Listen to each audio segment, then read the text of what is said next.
Hello everyone. तो कैसे हैं आप? मेरा नाम है रजनीश। चलिए, स्वागत है आपका मेरे YouTube channel study with Rajneesh में। तो आज है संडे यानी कि 23 मई। आज हम अपने आर्टिकल स्टार्ट करते हैं इंडियन एक्सप्रेस के एडिटोरियल एनालिसिस। आज से हम स्टार्ट कर रहे हैं आज का। तो चलिए, जो आज के अपने जो महत्वपूर्ण आर्टिकल हैं वो ज़्यादा नहीं है, बस 3 से लेकर 4 आर्टिकल हैं, शायद 3 आर्टिकल आज के हैं। फर्स्ट आर्टिकल है पी चिदम्बरम जी का। इनका आर्टिकल क्या है? One one pandemic and many casualty. इनका आर्टिकल है एक पेंडेमिक और समस्याएं बहुत है। इस आर्टिकल में पूरा ये बताया गया है। हालांकि आर्टिकल थोड़ा रियलिटी पे बेसिस है कि अभी इंडिया के हालात क्या हैं, गवर्नमेंट किस तरह फेल हुई है, इस जो अभी चल रहा है पेंडेमिक उसको पूरी तरीके से सॉल्यूशन नहीं कर पाई है। कुछ भी इनका प्लानिंग नहीं है, डाटा भी झूठा झूठा बताया जा रहा है। इन सब के बारे में इन्होंने इसमें बताया है ब्रीफ में। और सेकंड आर्टिकल हमारा है फिफ्थ कॉलम का नोट अनदर टूल किट। ठीक है, थर्ड आर्टिकल हमारा उतना इम्पोर्टेंट नहीं है, लेकिन थोड़ा मैंने हल्का सा कवर किया है। ये learning about Dalits and untouchability ये आर्टिकल है, ये हम थोड़ा एंड में देखेंगे। तो चलिए चलते हैं फर्स्ट आर्टिकल। फर्स्ट आर्टिकल जो है one pandemic and many casualties, ये इस बारे में इसमें बेसिकली बताया गया है कि सेकेंड वेव का जो अपना कोविड-19 है वो बहुत ज़्यादा घातक है रिलेटेड टू फर्स्ट वेव। और क्या जो अगला हमारा वेव आएगा थर्ड वेव, क्या इसके लिए इंडिया रेडी है? इस बारे में इसमें बात की गई है। और इसमें आगे चलते हैं। पहली बात इसमें बताया गया है कि सब कुछ डिपेंड करता है आपके पीएम पे, आपकी लीडरशिप कैसी है। जैसे न्यूजीलैंड छोटा सा कंट्री है, वहाँ का जो अपने यंग पीएम है उन्होंने किस तरीके से न्यूजीलैंड में कोविड-19 को टैकल किया है, इस बारे में इसमें बताया गया है। अगर आपकी स्ट्रेटजी बहुत अच्छी है टैकल करने के लिए, अगर आपके रूल्स बहुत अच्छे हैं, अगर आप जनता के बारे में सोचते हैं, तो आप इस कंडीशन को अच्छे से ओवरकम कर सकते हैं। और सेकेंडली इसमें जो फर्स्ट एग्जांपल दिया है न्यूजीलैंड का, सेकेंड दिया है इसमें यूएसए का। देखिए, यूएसए के हालात अभी बहुत ज़्यादा ख़राब हैं, लेकिन यूएसए उस पर काम कर रहा है। यूएसए की पॉपुलेशन लगभग 33 करोड़ पॉपुलेशन है। और वहाँ के जो प्रेसिडेंट हैं यानी जो बाइडेन, वो बहुत ही समझदार हैं। उन्होंने डेली 1 करोड़ लोगों को वैक्सीनेशन लगाने के लिए बोला गया है।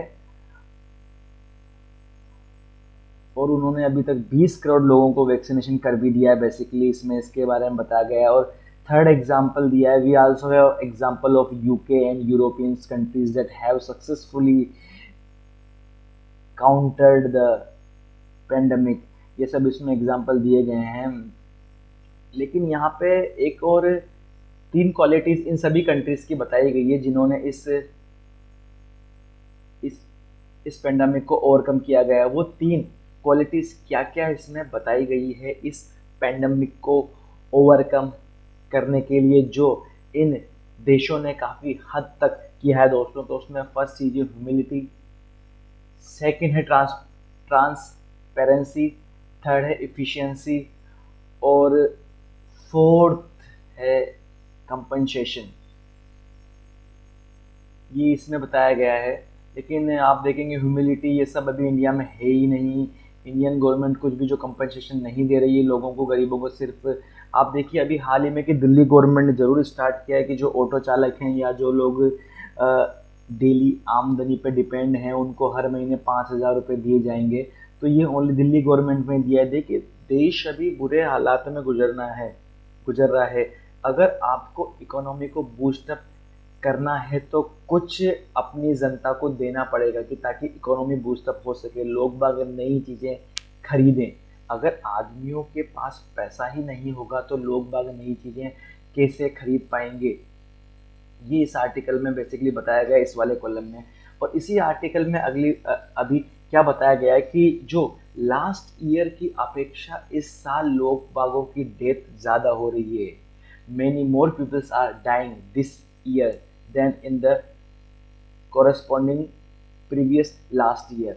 अगर मान लो पिछले साल की अपेक्षा इस साल में देखें तो ज़्यादा लोगों की डेथ हो रही है, ये इस आर्टिकल में बताया गया है। लेकिन अभी अभी गवर्नमेंट का इसका मतलब गवर्नमेंट का इसमें ये मानना है कि ये डेथ कोविड-19 की वजह से नहीं हो रही है। देखिए अब अगर मान लो गवर्नमेंट बोल रही है कि इतनी डेथ, इतनी लाशें कोविड-19 की वजह से नहीं है, तो फिर ये डेथ कैसे हो रही है? हमें ये बताओ। ये इस आर्टिकल में ये साफ पूछ रहे हैं, पी चिदम्बरम जी पूछ रहे हैं अपने जियो ऐसे गवर्नमेंट ऑफ इंडिया से पूछ रहे हैं, अगर ये डेथ इसकी वजह से नहीं हो रही तो फिर डेथ क्यों हो रही है? अब यहाँ पे एक स्टोरी शेयर की गई है, ट्रू स्टोरी शेयर की गई है एक,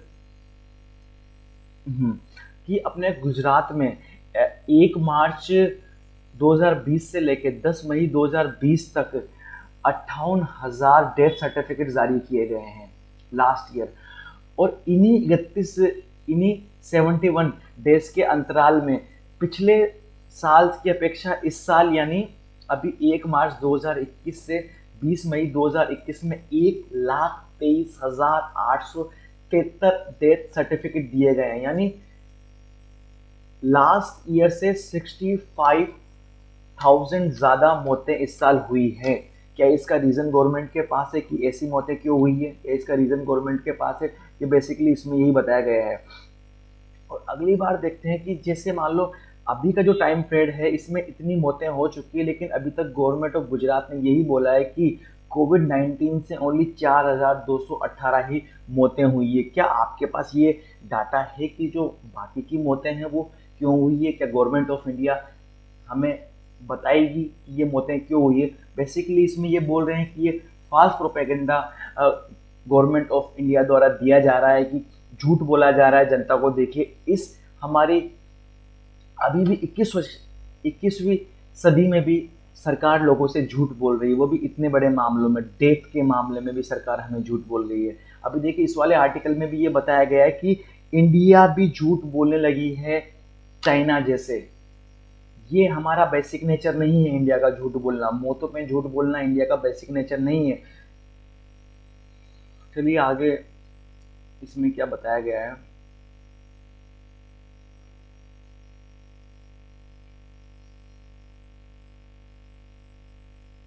सेकंड इसमें बात की गई है भूखमरी के बारे में। देखिए भूखमरी ऐसा है कि इस वाले पेंडेमिक के बाद से लोगों को रोजगार मिलना बंद हो गया है, जिससे देखिए काम मिलने में काफ़ी ज़्यादा प्रॉब्लम हो रही है। और लोग बाग भूखे हैं, बहुत सारे भूख से भी लोगों की डेथ हो रखी है। और यहीं इसमें जो अगली अगली बार बताया गया है आगे, वो अपने सेंट्रल विस्टा प्रोजेक्ट के बारे में बताया गया है। सेंट्रल विस्टा प्रोजेक्ट लगभग 20,000 करोड़ का सेंट्रल विस्टा प्रोजेक्ट था दोस्तों, जो लास्ट ईयर इसके बारे में बताया गया था। तो उस सेंट्रल विस्टा प्रोजेक्ट में से 20,000 करोड़ में से अभी क्या क्या बताया गया ये देखिए। 20,000 करोड़ में से सेंट्रल विस्टा प्रोजेक्ट में से 4,000 करोड़ जो हैं वो गरीबों के लिए फ्री फूड देने के लिए दे दिए गए हैं, ये देखिए, ताकि उन 20,000 करोड़ में से भी 4,000 करोड़ 400 करोड़ बच्चों के लिए 100 दिन के लिए 1 डे मील का फूड अवेलेबल करवा सकता है। ये भी सेंट्रल विस्टा प्रोजेक्ट का इतना निंदा होने के बाद उन्होंने उसमें से कुछ डोनेशन बच्चों के लिए या फिर गरीबी को मिटाने के लिए दिया। ये एक प्रकार से कंपनसेशन है। अभी आप अगर अपन आगे चलते हैं, देखिए the economic times published a graph that shown that the number of vaccination admissions per day has declined। अभी देखिए एक ग्राफ है जो अभी अपन को ऐसे बढ़ना चाहिए था वैक्सीनेशन के दौर पर, जबकि अभी ये ग्राफ डिक्लाइन हो जा रहा है। वैक्सीनेशन का जो प्रोडक्शन है और वैक्सीनेट जो लोग हो रहे हैं उनकी भी मात्रा काफ़ी कम होती जा रही है। अब अगर अपन पहले से कंपैरिजन करें तो लास्ट बार 6 दिन में 42 लाख लोगों का वैक्सीनेशन हो गया था, लेकिन अभी वो डाटा गिर के ओनली 20 लाख आ गया है। लेकिन न्यूज़पेपर अगर इसके बारे में बताते हैं कि जब गवर्नमेंट ऑफ इंडिया से या फिर जो कंपनीज है उनसे अगर पूछा जाता है कि वैक्सीनेटेड लोगों का ग्राफ क्यों डाउन हो रहा है, वैक्सीनेशन क्यों कम हो रहा है, तो उसका रीज़न ये बताते हैं कि सप्लाई का लैक ऑफ है, यानी वैक्सीनेशन आ नहीं रही है। गवर्नमेंट एंड वैक्सीन मेकर से कैपेसिटी इंक्रीज, इन्होंने बोला है कि हम अपनी कैपेसिटी इंक्रीज करेंगे, लेकिन अगला ही ये है कि डिमांड उतना नहीं है तो हमारी जो सप्लाई है वो स्लो है। ये 3 बातों का वर्णन इसमें बेसिकली किया गया है। ठीक है, देखिए गवर्नमेंट का यहाँ पे क्या हालात है ये हमारा आर्टिकल में इसमें बताया गया। ये मैं अपनी तरफ से नहीं बताया हूँ, ये अपने आर्टिकल में बताया जा रहा है। Like the capacity length and the actual production and supply of Covishield and Covaxin of the only other approved vaccine. देखिए स्पुतनिक 5 के अभी लगभग 1.5 लाख डोसेज को इम्पोर्ट किया गया है। The Delhi average vaccination administration में मई, देखिए 16 लाख पर डे अभी तक वैक्सीनेशन का जो हमारा लक्ष्य बनाया गया है आगे। और जो हमारे हेल्थ मिनिस्टर है, देखिए इसमें लिखा है कि तोते की तरह वो सिर्फ एक ही बात बोल रहे हैं कि यहाँ पे अभी वैक्सीनेशन का शॉर्टेज नहीं है, वैक्सीनेशन पूरी है। और अभी गवर्नमेंट ऑफ इंडिया ने 31 दिसंबर 2021 तक ये लक्ष्य बनाया गया है कि वो 200 दिनों में लगभग 70 करोड़ लोगों को वैक्सीनेट कर देंगे, ये लक्ष्य बनाया गया। अदर चीज़ उसमें देखें, rule of law and federalism, यानी नियम और संघवाद के बारे में बताया गया है। अभी आपने देखा होगा दिल्ली के जो आईवाईसी के प्रेसिडेंट यानी इंडियन यूथ कांग्रेस के जो प्रेसिडेंट थे मिस्टर MV श्रीनिवासन एंड और इनकी टीम को अभी हाल ही में गिरफ्तार किया गया क्योंकि ये जो भी ज़रूरतमंद थे उनको मेडिसिन और ऑक्सीजन सप्लाई कर रहे थे। तो गवर्नमेंट ने इनके ऊपर चार्ज ये लगाए हैं कि आप इतनी सप्लाई कर रहे हैं, इसका मतलब आपने स्टॉक पहले से रख रखा है। देखिए अभी इंसान किसी की हेल्प भी नहीं कर सकता, ऑब्वियसली सप्लाई है इसलिए हेल्प कर रहे हैं यार, ये बात बताई गई। और देखिए अगली लाइन में क्या बताया गया है कि अभी 24 लोगों को अरेस्ट किया गया है ये मान के कि उन्होंने दिल्ली में बहुत जगह ऐसे पोस्टर लगाए हैं कि आपने हमारे बच्चों की वैक्सीन विदेश में भेज दी गई है, why did you export the vaccine mean for our children. तो उनको अभी गिरफ्तार किया गया, यानी जो आर्टिकल 19 है freedom of speech, freedom of expression, उसका भी वायलेशन हो रहा है। लोग अपने दिल में क्या है वो जो चाहे वो नहीं बोल सकते यार। हर एक जो देश होता है अगर उसको आगे बढ़ना है तो उसका जो क्रिटिसिज्म है वो हमेशा होते रहना चाहिए सही वे में।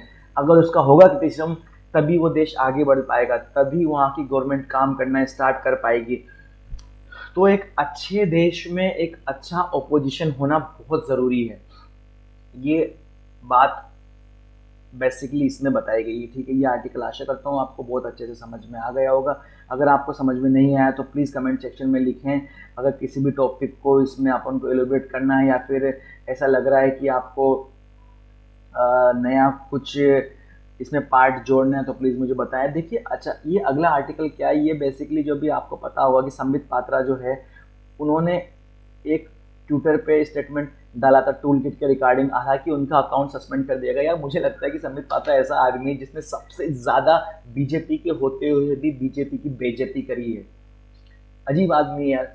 तो इसमें बेसिकली यही बताया गया है कि आप देखिए जो अपने PM मोदी है वो अभी ये बोल रहे हैं कि जो कांग्रेस है उन्होंने एक की टूल किट बनाया है हमें की बदनाम करने के लिए, एक फेक रूप से वो हम सबको बदनाम कर रहे हैं। ये इसमें बातें बताई गई है कि हमें जो अपोजिशन है वो हमें काम नहीं करने दे रही है, ये एक बहाना बता रही है। लेकिन ऐसा नहीं है, जो पार्टी सत्ताधारी होती है वो उसे काम करना ही चाहिए चाहे अपोजिशन कुछ भी बोले। मैंने अभी भी आपको बताया यदि जिस कंट्री में अपोजिशन स्ट्रॉन्ग है वहाँ पे काम अच्छा होता है। अभी देखिए उत्तर प्रदेश की गवर्नमेंट ने अभी भी ये बात बोली है कि हमारे यहाँ हालात बहुत सही हैं। तो आप देखिए यार इस तरह इसमें झूठ बोला गया है, rural Uttar Pradesh and reported that the 1000 bodies lie buried in shallow graves along the Ganga. यदि आप ऐसे बोल रहे हैं कि हमारे हालात सही है तो फिर इतनी लाशें कहाँ पे आई है, और उसके बाद भी आपने बीजेपी में अपने की पंचायत के चुनाव यहाँ पे करवा दिए हैं। तो यार कुछ भी अवेयरनेस यहाँ पे नहीं है देश के प्रति, कुछ भी नहीं सोच रहे हैं देश के बारे में। यदि आप, और उसके बाद भी जो इसमें आगे ये बताया गया है कि जो करोड़ों रुपए आप फेक तरीके से फैलाने के लिए यहाँ पे चला रहे हैं कि ताकि मोदी की इमेज ऑल ओवर वर्ल्ड में बच सके। यार अगर आप वो पैसे कहीं भी यूपी में हॉस्पिटल बनाने के लिए लगाते तो उससे ज़्यादा फायदा होता, ये बात इसमें बताई गई है। ये हमारे टैक्स पेयर का पैसा है जो आप इसमें लगा रहे हैं फेक तरीके से न्यूज़ को फैलाने के लिए कि जो इंडियन गवर्नमेंट है यानी मोदी गवर्नमेंट है वो काम कर रही है। अभी आपको पता होगा कि इंडियन का जो डीडी न्यूज़ है यानी दूरदर्शन है, वो अभी बीबीसी की तरह एक और इंटरनेशनल न्यूज़ बनाने की बात कर रहा है, न्यूज़ चैनल बनाने की बात कर रहा है कि ताकि जो बेइज्जती हो रही है आउट ऑफ इंडिया में इंडिया की, उसको बचाया जा सके। देखिए कितनी ज़्यादा हालत ख़राब है इंडिया की आउट ऑफ इंडिया में। और इसमें यहाँ पे एक और बात बोली गई है, बहुत सारे देशों के बड़े बड़े न्यूज़ जो एडिटर थे उन्हें इंडिया भेजा गया, और ऐसा ऐसा यहाँ पे बोला गया कि आप देख के आइए कि यहाँ पे हालात क्या क्या, ये देखिए। The world's most important newspaper and television networks has send their best report to India to find out the truth. और जो उन्होंने ट्रुथ दिया वो बहुत ही भयानक था। लाखों लोगों की बॉडी वहां पे मिली पड़ी है। और अगली बार देखिए, they have reported that the 100 of teachers have died in Uttarakhand because they were on election duty during the recent panchayat election. हालांकि ये बातें हमारी इंडियन न्यूज़ ने नहीं बताई क्योंकि वो सब गोदी न्यूज़ है, ये सब इसी आर्टिकल में बताया गया। मैं अपनी साइड से कुछ भी नहीं बोल रहा। एज अ स्टूडेंट आपको पता होना चाहिए कि देश में क्या चल रहा है, कि ताकि आप आगे जाके एक बड़े ऑफिसर बने तो आपको पता चल सके कि देश के हालात अभी क्या हो रहे हैं।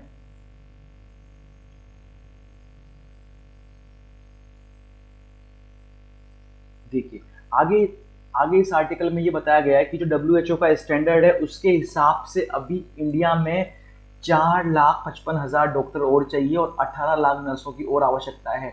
और जो बड़े बड़े डॉक्टर जो हैं इंडिया के, वो ये बोलते हैं कि एक अच्छा हेल्थ स्टाफ होने के लिए उसमें इक्विपमेंट की आवश्यकता नहीं है, उससे ज़्यादा कहीं ज़्यादा आवश्यकता है वहाँ पे स्टाफ की। देखिए लिखा है, eminent doctors have been pointed out it is not beds or oxygen cylinder that great patients but medical person, of which in India's we have a grim shortage काफी। और जबकि देखिए अगली लाइन में क्या बताया गया है, the PM as of last week has visible started to show real interest in leading the fight against the full pandemic, but as more than one chief minister has pointed out the meeting as he are monologues। मतलब अभी अभी जो मोदी जी काम करना start कर रहे हैं तो मोदी जी ने जो अन्य चीफ मिनिस्टर के साथ जो मीटिंग स्थापित की है वहाँ पे है एकात्मक ही वहाँ पे पाया गया। मतलब पीएम मोदी सिर्फ अपनी बात रख रहे हैं और चीफ मिनिस्टर की सुनने नहीं दे रहे हैं, ये बात इसमें बताया गया, जबकि ये बात गलत है, आपको सबकी सुनना चाहिए। अगले ही ये देखिए जो मैंने अभी इस बात बताई थी, democratic countries that has never tried to lie about the truth as countries like to China. देखिए हम लोग की डेमोक्रेटिक कंट्री हैं, हमें इंडिया की पॉपुलेशन को सब चीज़ सही से ही बतानी चाहिए। हम लोग की चाइना की तरह नहीं है कि यहाँ पर डेथ के आंकड़े इतने हैं फिर भी उनसे झूठ बोला जा रहा है।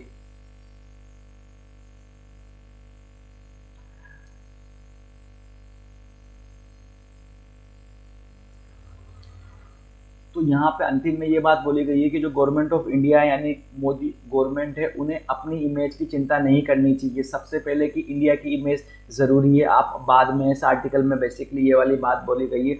और इन्होंने ऐसा बोला गया कि इंडिया पे ज़्यादा ध्यान दिया जाए, ना कि गवर्नमेंट ऑफ इंडिया पे, यानी जो सरकार है यानी कि मोदी सरकार अपनी इमेज बचाने के लिए उतना ध्यान नहीं दे, भारत की इमेज बचाने के लिए ज़्यादा ध्यान दे। तो फ्रेंड्स आशा करता हूँ कि आपको ये आर्टिकल समझ में आ गया होगा। ये आर्टिकल दोस्तों एंटी मोदी नहीं है, ये आर्टिकल देश के लिए है कि अभी क्या देश के हालात है वो सब चीज़ें इसमें बताई गई है। अगला आर्टिकल चलते हैं जो है learning about Dalits and untouchability. देखिए फ्रेंड्स दलित वर्ड को बोलना मैं गलत मानता हूँ क्योंकि देखिए दलित वर्ड बेसिकली आया है दलन शब्द से। दलन शब्द क्या होता है, जो लोग अपने की प्राचीन काल में ढाल के नीचे रहा करते थे उन लोगों को दलित कहा जाता था, लेकिन और टाइम के साथ साथ यही वर्ड यूज आता गया, जबकि इस पे ऐसा नहीं है, इसलिए मैं ही बोल रहा हूँ। काफ़ी बार इस वर्ड पे आवाज़ उठी है, जैसे आपने गांधी जी ये वर्ड यूज़ नहीं करते थे, वो हरिजन वर्ड यूज़ करते थे, तो ये वर्ड सूटेबल नहीं है। खैर अपना ध्यान आर्टिकल पे होना चाहिए। इसमें लेखिका ये बताई गई है कि वो जब भी डेली विकिपीडिया को देखती है तो वो ये पाती है कि यार अभी भी लाइफ में कितना कुछ जानने के लिए, अभी भी मैंने कितनी चीज़ें नहीं जानी है। तो देखिए ये कितनी अच्छी बात है कि लाइफ में हमेशा कुछ ना कुछ जानते रहना चाहिए, कुछ ना कुछ खोजते रहना चाहिए, क्या पता कब क्या दिख जाए और वो चीज़ आपके कब कहाँ पे काम आ जाए। तो बेसिकली इसमें यही वाली बात बोली गई है। और एक बात इसमें ये भी बताई गई है कि एक रात जब सुबह वो ये देख रही थी आर्टिकल, मतलब अपना विकिपीडिया देख रही थी, तो उन्होंने ये पाया कि हम लोग आज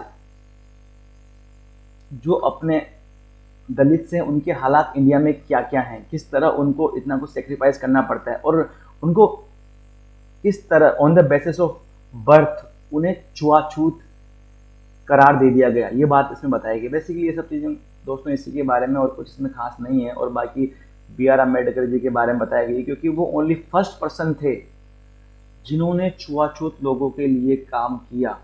और दूसरा, जब उनका दो जो हमारी लेखिका है, जब उनका 2020 में अपना NHD का जो प्रोजेक्ट था, उन्होंने इसी के बारे में काम किया और इसी के बारे में काफ़ी स्टडी की, और ये ये बताया कि हम लोग मतलब किस तरह इसको अपने देश से हटा सकते हैं। सिर्फ दोस्तों यही सब बातें इसमें बताई गई है, बाकी कुछ खास नहीं है। तो आशा करता हूँ आपको मेरे पूरे आर्टिकल अच्छे से समझ में आ गए होंगे, और कुछ भी इम्प्रूवमेंट करना हो तो प्लीज़ कमेंट सेक्शन में लिखें। वीडियो को लाइक करें, शेयर करें। अगर आप मेरे यूट्यूब चैनल पर नए हैं तो प्लीज़ चैनल को सब्सक्राइब करना ना भूलें, ताकि जब भी मैं कोई वीडियो डालूँ तो वो आपके लिए सबसे पहले हाजिर हो जाए। फ्रेंड्स, दीजिए इजाज़त। जय हिंद।